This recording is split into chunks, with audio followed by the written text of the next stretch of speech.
What is up, everybody? Welcome back to RacingNews.com. Welcome back to another one of our previews. Let's go to Churchill Downs. That's right, Churchill Downs is back. Let's go to Saturday, September 14th. Race 10 on the card. It's the first step towards the 2025 Kentucky Derby. I laugh because it's crazy that we're here, but we are. The Iroquois Stakes, a grade 3 event, going 1 mile, $300,000 the purse for the 2-year-olds. Field of 12, and like I said, taking that first step towards Kentucky right here in Kentucky. So let's go through them 1 through 12, and then I'll give you a top pick here at the end, and we'll start with the number 1, First Resort. First Resort coming off of a second-place effort in the Saratoga Special.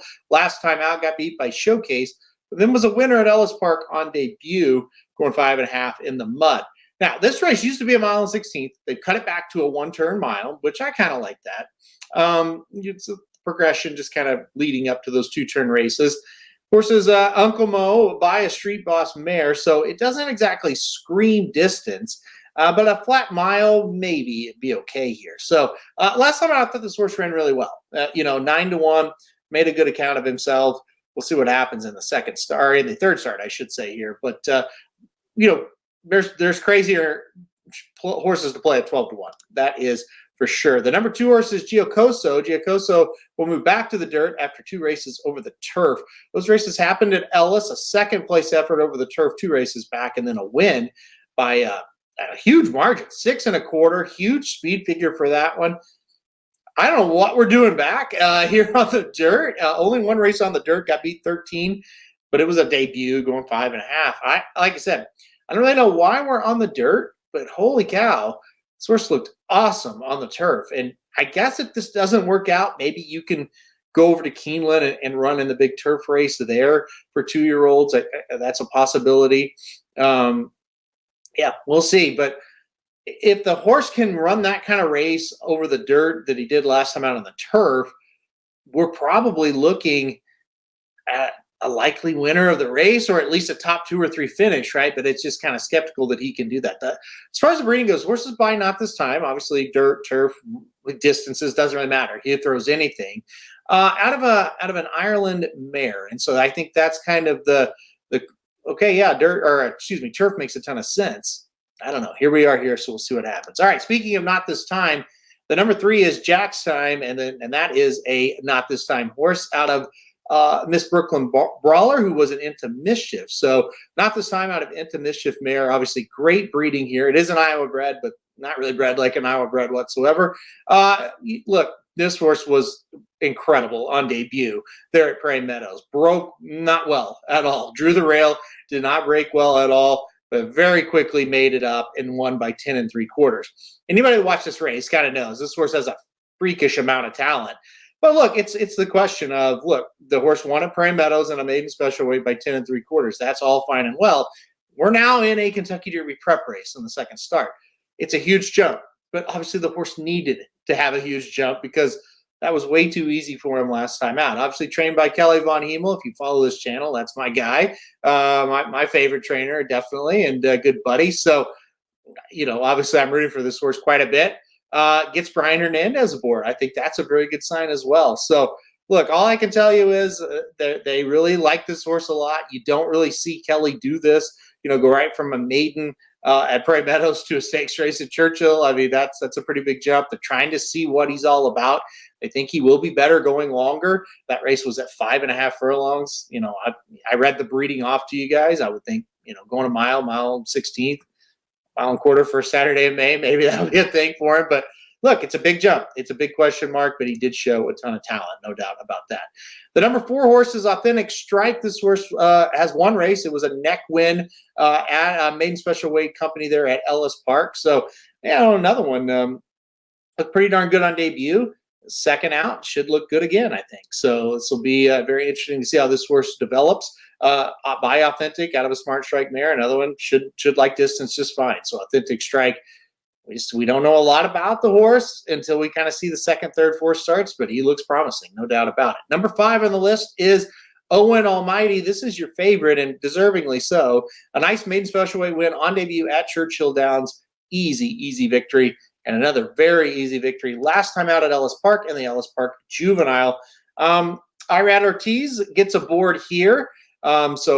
Three races, three different jockeys. Jose Ortiz rode the debut. Christian Torres last time out at Ellis, and now Irad at this time. Look, the horse has been a beast. You can't really argue that. I mean, 2 races, looked great. We saw him in a stakes race, so it's not that big jump that we're seeing from some of the maiden winners, just maiden winners that we talked about here earlier. So he's the one to beat. There's no doubt about it. He'll be tough. Number 6 is Strummin.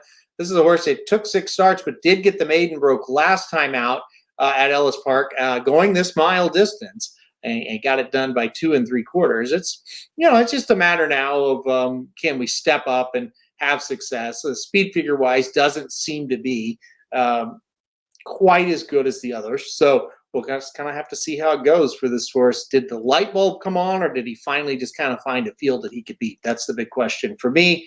Look, you got to kind of draw the line through some of them. That's one I wasn't completely interested in. Number 7 is Sandman. Took 2 races, but Sandman got the job done, and he got it done last time out at Saratoga by a length and 3/4. I thought he ran really well in that race. On debut, just didn't do much running, but really woke up in that last race. Looked good, beat a horse named Innovator, who I kind of like. I think that horse might be decent in the future. We'll see what happens there. This horse is a Tappet by a distorted human mare, so shouldn't have any trouble whatsoever getting a mile, and of course stretch out to 7 and look pretty good last time out. So Cassie's been hot. Jose Ortiz gets aboard. Yeah, I mean, this horse should be good. Also should note, on the debut, this horse was bet down to even money. So the word was out there on debut. This is a pretty good horse. Just didn't run to it, but did run to it next out. So dangerous, no question about it. The 7, Sandman, very dangerous. The number 8 is Magnitude. This is a horse, again, took two starts, but the second start did get the maiden broke by 5 3/4 last time out at Ellis. Another Not This Time. What a sire, by the way, this Not This Time is. So another one in this race. Sired by Not This Time. Bernardini mare, so obviously more distance is going to be the better for this horse. And we saw it. At 5.5, horse got 4th. At 7 furlongs, horse was an easy winner. So stretch out to mile, should be fine. Tyler Gaffalione gets aboard today for this one. He was aboard for the debut. It was Eric Asmussen aboard for that maiden special weight win. So no surprise there. Dangerous horse again. The speed figures are a little low, but it's a 2-year-old race, right? So they can jump up anytime. So I'm not too worried about it. Steve Asmussen, he kind of knows how to win these races. So this is going to be an interesting horse for sure.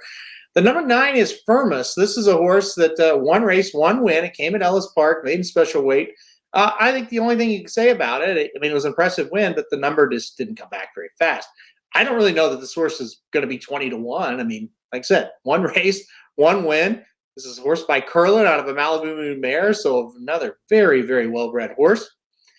We'll see. If he improves, second start, he's right in there with a chance. There's crazier plays at 20 to 1. The number 9 is Jonathan's Way.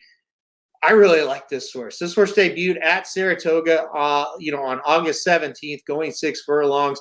It's bet down to 2 to 1 that day. It just looked great. And look, there were pretty good horses in this race, horses we thought might be decent, and Jonathan's Way just kind of dominated them.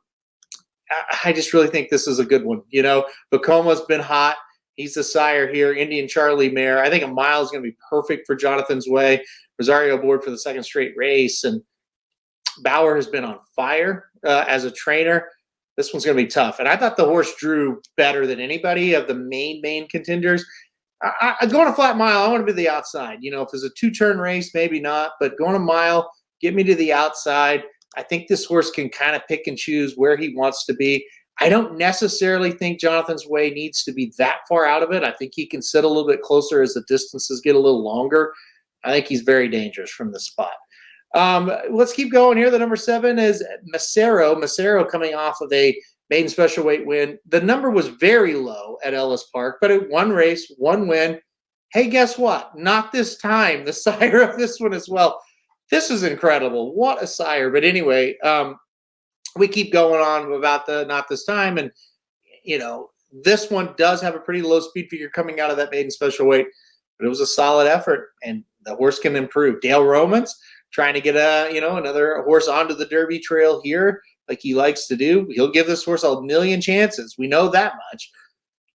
Will he win here? Well, Dale's pulled off bigger upsets than this, so we'll see what happens with Massaro. Have to improve, but he might just do that. All right, and then finally, number 12, Politically Correct. This is a horse that debuted at Churchill and looked great. Went up to Stakes Company and won the Bashford Manor. Looked great that day. I mean, great. Won by 5 lengths, and that was a super impressive race. And look, I think there were horses that came out of that race that did pretty well. You got a couple of next out winners that finished 3rd and 4th. The second place finisher came back and ran 3rd and then 4th. Last time out in the Hopeful, I thought ran pretty well. So, I mean, there were horses that came out of that race that did okay. It wasn't, I don't think it was the greatest race you've ever seen, but it wasn't weak either. Now, the flip side of it is he went to the Ellis Park Juvenile for his next start, was bet down to 3-2, and got crushed by Owen Almighty. Owen Almighty's really good. I think that's what that tells us because, honestly, politically correct, he looked like the real deal, at least in terms of 2-year-old sprinting at this time of year. He got waxed. He was never in the race, hardly. Well, I mean, he was ahead, but when the real running began, he was nowhere to be found because Owen Almighty just smoked him. Look, I think the other thing about it, to kind of give credit to Owen Almighty, politically correct was second. Like, he ran what I felt like was his race. He was 4 lengths clear of the next horse. This guy's ass beat. So, I mean, that shows you just how good Owen Almighty is. But politically correct, really good draw. We'll see what happens with him. All right, that's a field of 12. I've talked about him enough. It's time to pick a winner. I really like the 5, Owen Almighty, and I really like the 10, Jonathan's Way. I like those 2 horses a lot. I went with Owen Almighty. I just feel like that race last time out at Ellis where he waxed politically correct, and I like politically correct a lot as well. So I couldn't go against him in this spot. I think the 10 and the 12 drew a little bit better, honestly, but I don't think the 5 hole's that bad for Owen Almighty. And, look, he's shown tactical ability without having to go crazy and actually need the lead in both of his races. And I think that's going to be important here. And I think he can kind of get the jump on his main rivals. And then I kind of think, they're going to be wearing down a little bit up top, and he'll be able to go get a couple of them. So Owen Almighty, that's who I'm going to pick on top in the Iroquois. All right, guys, that'll do it for my preview of the Iroquois Stakes live form, Churchill Downs, Saturday, September 14th, race 10 on the card. All right, guys, thanks everybody for watching. Hit that like button if you like it. Hit subscribe if you really like it. Want to get alerted anytime we do videos like this. And most importantly, good luck if you're betting Churchill Downs on Saturday.